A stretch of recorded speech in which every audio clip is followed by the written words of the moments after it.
spiritual teachings are so powerful when practiced to their fullest extent.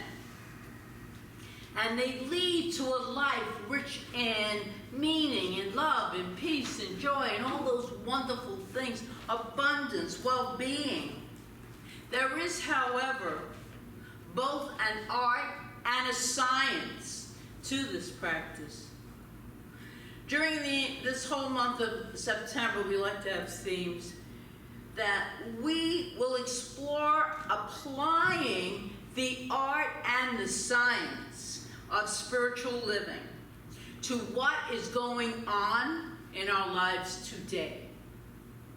In order to fully engage in this spiritual living, we must first be awake. First be awake. And I just don't mean in a physical sense, although that does help. Sometimes I look at and I see people that tell me that they close their eyes to listen, but they're real. I can tell the difference. Just tell me. All right, back to this. But rather, I mean being spiritually awake. Being spiritually awake, awake to the higher truth of any experience that we might be having. Because we're always having experiences, yeah? Yes.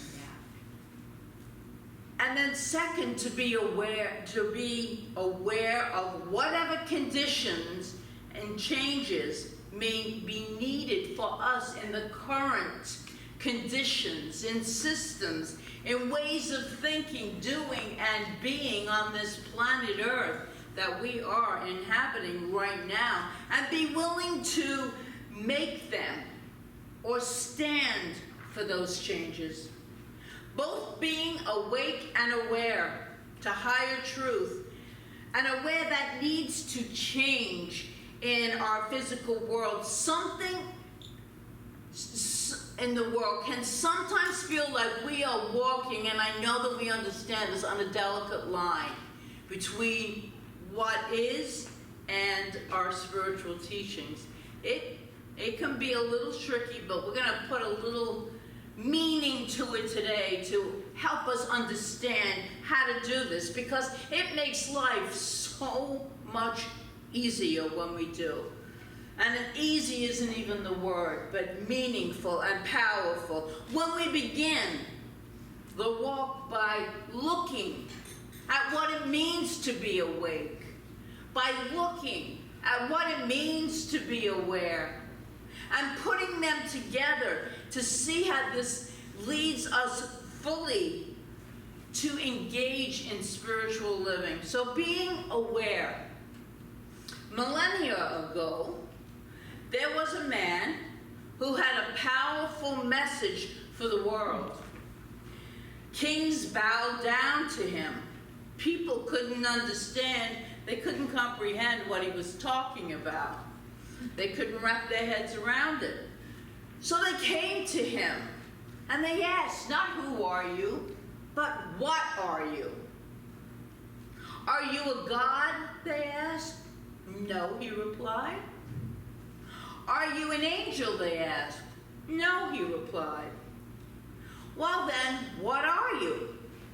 The question was answered with him simply saying, I am awake. That's who I am. His answer became the name by which he would be known throughout time. For awake is the meaning of Buddha. That's what Buddha means, to be awake, literally. Buddhism, a religion practiced by millions of people across our globe, began with one man who woke up. That's how powerful we are. One man woke up. The shift that is wanting to take place in humankind, and I believe we're in the middle of it now, is needing, and it really is needed to take place in humankind, can only happen when we wake up. We first have to wake up. And what is it that we need to wake up to, you might ask? The spiritual truth that exists, that we talk about, that we teach, that we live, that we are. The spiritual truth, and I'm talking about with a capital, oh, it's the higher truth, with a capital H and a capital T. Awaken to the higher truth of our being, of any experience that we may be having. We must awaken to the fact that there is so much going on. There's so much more going on than meets the eye, and I know that we know this, but I'm talking about in the spiritual realm. We must be awake to the idea that whatever is going on, whatever the experience is, God or divine energy, or whatever you want to call this higher power, is right in the middle of it. Always. Right in the middle of it. That presence is so powerful and is who we are. But we have to wake up to that. We have to be aware of that. A modern New Thought mystic who made his transition a few years ago to the next dimension was Walter Starkey. And he wrote a book, It's All God. He addressed this issue of being spiritually awake to the higher truths. He wrote it so beautifully in this book. And I want to read a particular passage in it because it helped me tremendously in gaining a deeper clarity and understanding. It helped me in my awakening. So I want to share some of these words today. He wrote, beginning on page 80 of It's All God, as long as we judge in terms of good and bad, we have to perform some pretty fancy mental footwork. When we try to make what we see with our eyes conform to a belief that God or Spirit is always loving, omnipotence, the only power, God or Spirit is indeed the only power, because Spirit is the only cause. But just as the dark only exists in the absence of light, he says, Spirit can appear to be destructive or creative depending on how we judge appearances. In order to understand God as a spirit of love, we have to believe that there is a divine plan at work, that the human intellect it's beyond the human intellect to understand. No matter how appearances seem to be, no matter what it is, the Spirit is present. And this is still Starkey. This is where double thinking, write that down, double thinking is required. I love that term. I'm going to explain it. Well, he's going to explain it. It is insulting to our intellect to see our inhumanity to one another or the unequal circumstances we are born into and say there is no wrong. At the level of appearances, wrong does exist and needs to be dealt with. However, we must simultaneously realize there is another level at which God or Spirit is the first and only cause. When that level is realized, the hypnotism of duality is broken, and appearances are held in seemingly miraculous ways. And I just want to finish it off because he writes something else. Personally, he says, I remember the exact moment when this metaphysical or mystical truth broke into my consciousness. And I had been studying with Joel Goldsmith for some years when one day I finally confronted him and said, Joel, if you tell me that sickness, poverty, and such are not powers at some spiritual level, all right. But to me as a human being, they are powers. He answered, precisely. And if you want to stay a human being under those laws, help yourself. But you don't have to. At that moment, I saw it was up to me if I allowed my spirit to be negative and destructive. That is the law I am creating for myself. But it doesn't have to be. I do not have to be a victim of either ignorance or the spirit of negativity. I could wake up. It is my choice. I can wake up. It is my choice. We are always at choice. It is our choice to wake up to the inner truth. That is really all God in any given moment. Double thinking. Circumstances, yeah, they're taking place. Sickness occurs, wars occur, horrific things occur, good things occur. But at the same time they're occurring, there is at the very center of that a divine power that is much more powerful than our human minds. We just can't see it. And we rely on these five senses. A lot of people do. That's why becoming awake to that spiritual truth that is alive within us is so important. In Rabbi David Cooper's book, God is a Verb, he writes, one of the primary texts of the Kabbalah cries out to humankind, saying, you beings on earth are in a deep slumber, awaken. It pleads us to stop sleeping, to wake up. What are you waiting for? God is a verb. It's movement. It's never stagnation. It's always movement. And Ernest Holmes tells us in The Science of Mind, we can sit in the shadow or move to the sunshine. Sitting in the shadow, we may not really believe the sun is shining. But the sun will be there all the time.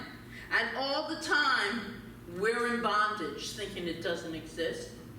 And the real freedom exists. It is there, but we must awaken to it. We think we're victim of all these circumstances. And that victim mentality gets us nothing but suffering. We suffer. That's what we do. We make ourselves the victim of whatever is going on politically, in families, in any situation. When the whole time, we're not victims. We are people of power. That's who we are. Waking up to this truth is definitely an art. Because in this world ruled by our five senses, it doesn't make sense. It doesn't make sense. But when does art have to make sense? That's the beauty of it. It doesn't. Art doesn't make sense. It's in the eye of the beholder. It doesn't have to make sense. So today, let's wake up to this truth. And being aware. Millennia ago, a rich, pampered, sheltered, wealthy man by the name of Siddhartha Gautama awoke and became the Buddha because he became aware of suffering. He was leading this gilded life. He came from a very wealthy family. And then he went into the streets and saw the suffering, and it woke him up. Suffering of poverty and of sickness, and he wanted to do something about it, about all these human conditions. It is now our time to become aware of the conditions that must be alleviated. So much we can do. I love Edwin Gaines, if any of you know. I have a picture of me and her. She's a doll. She's just like the greatest woman. I just have to say this, because first time I met Edwin Gaines was at one of our conferences, and she pulled up in her pink Cadillac. But she was a Mary Kay, one of the top tier Mary Kay people. And this woman only spoke prosperity. I swear, she was amazing. A sweet, wonderful, powerful woman.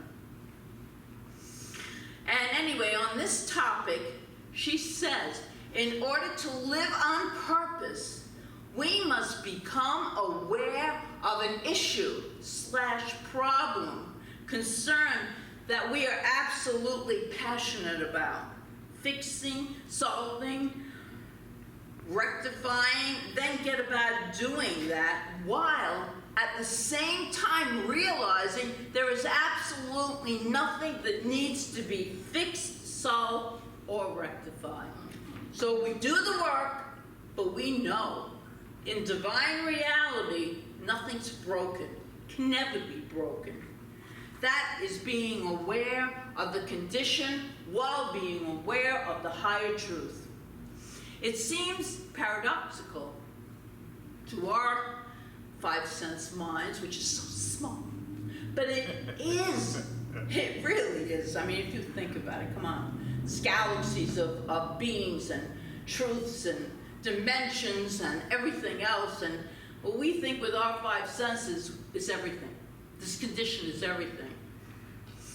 Even inconsistent and those steeped in the law of attraction may even say that if you focus on what needs to be changed, you'll draw more to you of what needs to be changed. And I get that.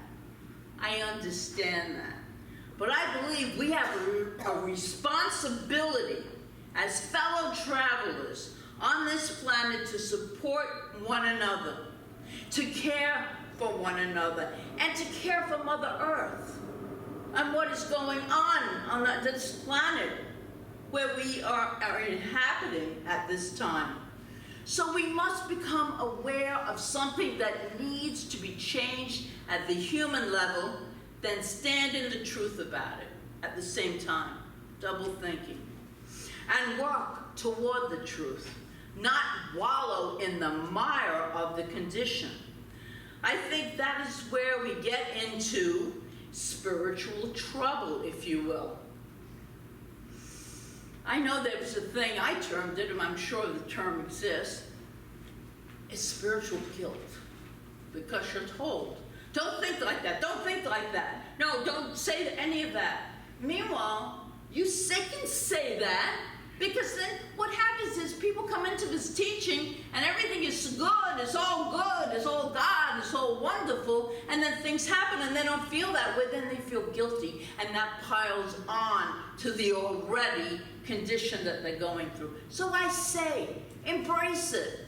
Do something about it, and at the same time, know there is a power for good that will always support you, always, in every condition you could ever think of going through.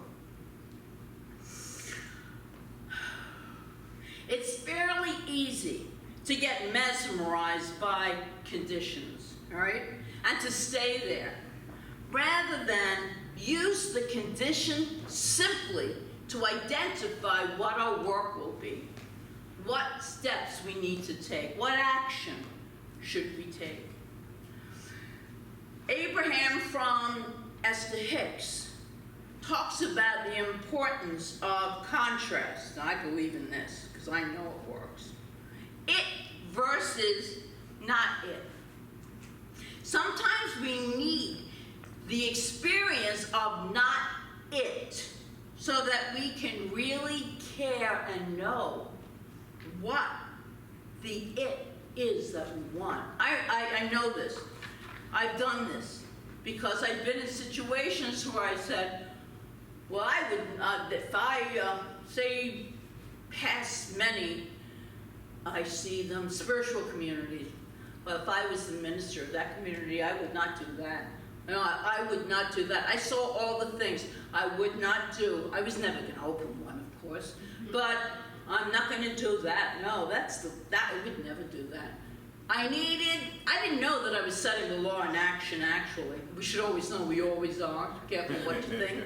Because the it is right here. This is joyful gathering. I know the it because I knew the contrast of what I didn't want, the not it. Not it wasn't working for me as a person. Then, pop, here it is. So I'm not in the lobby talking with everyone and hanging out at 10:30 instead of like being all sacred and all that stuff. Anyway, I digress as I usually do. So we go into, and now we're going to put into action the awake and the aware. I want you to pause for a moment. And I ask you to think about life, your life, right now. Is there a circumstance, a condition, an experience in your life or in the world at large that you are aware of that is not it, that is causing you concern? Is there something happening that may be keeping you up at night or taking that space between your ears? Worry, fear. If so, just know that that is part of our human experience. It's part, we all go through anxiety. We all go through fears. We all go through worry. That's part of our human experience. Just in this moment, though, be aware of it. And now bring to that situation an awakened state. Awaken to the realization of a higher truth going on right in the middle of it. God is present there. God is present there. There's no absence of this divine substance. And we know that as we become awake to these higher truths and bring them to the experiences, we are aware then that the situations must change. They cannot stay the same. When we're not in the muck and the mire of the condition, the situation, the discussion, everything that's going on this planet, we must bring change by changing ourselves. The only way that anything can change. That's the science of it, my friends. It's scientific. And if you don't believe me, prove it to yourself. There's something you really want to change. Focus on, it's usually the opposite of that, and stay focused on it.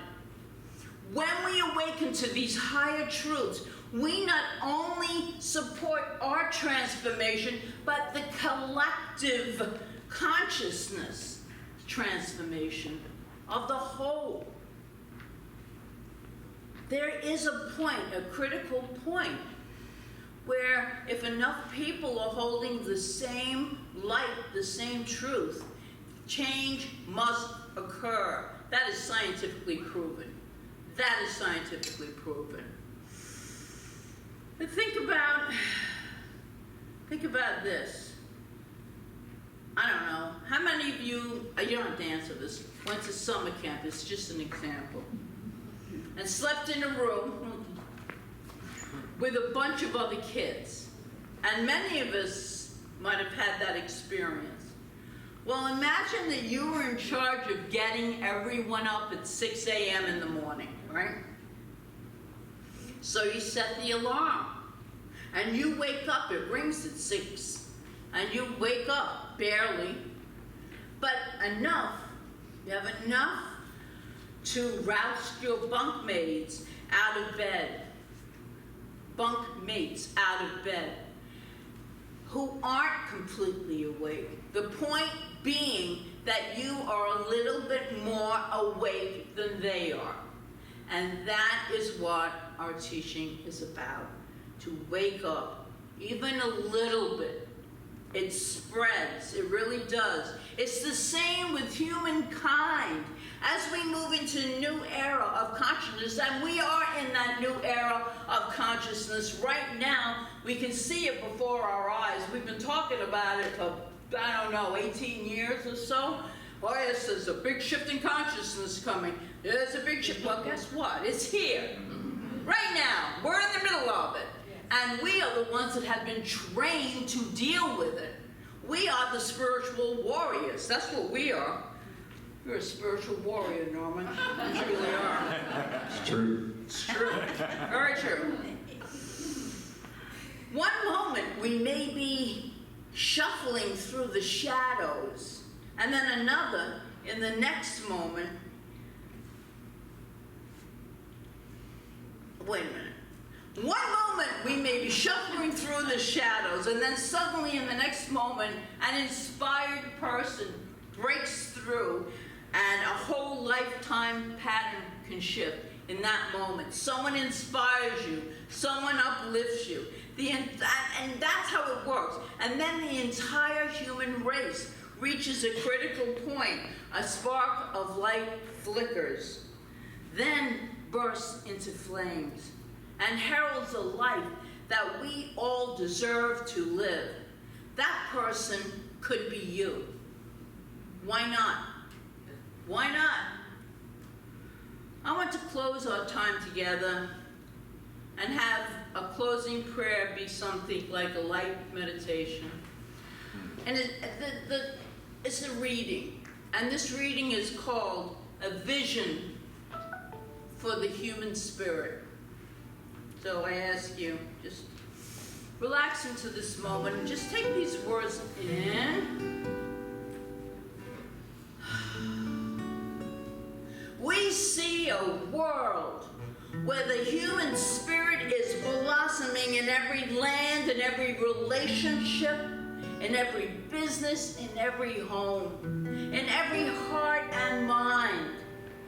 We see a world where people have rediscovered the joy of life, where life itself has become so much easier, more playful, and where we flock to help one another when help is needed.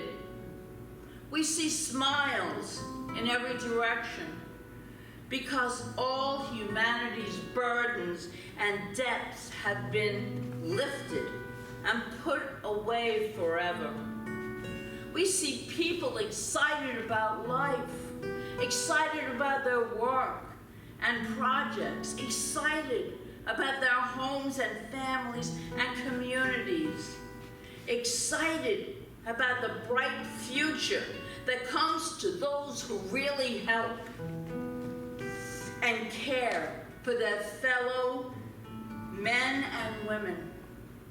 And above all, we see something happening that hasn't happened here for ages. Our spirits are shining just the way they were meant to shine from the time we set foot in this beautiful, blessed realm. We see a world where humanity as a whole has risen above the mundane dramas, scenarios, and realities that no longer serve us, where we have seen the light of a new day, wherein we know that our wisest, most productive, most joyful course of action in all situations is to love each other, to serve one another, and to see everyone in their highest light. Thus, by this new course of action, we have, as a collective consciousness, created peace, happiness, comfort, and safety for ourselves and all living things who inhabit this earth. We all go there together. This is our intention. This is our intention for the highest good of all. And I know this can be challenging to take in with all the chaos and tragedy that is taking place collectively and in our personal lives. It can be challenging. But right now, something and someone must show up as the light and shine that light so brightly and be the truth that we speak of, that spiritual truth. And if enough of us do this, transformation is inevitable. I think think and I say, I don't just think, I say, let it be now. And let it be us. And so it is.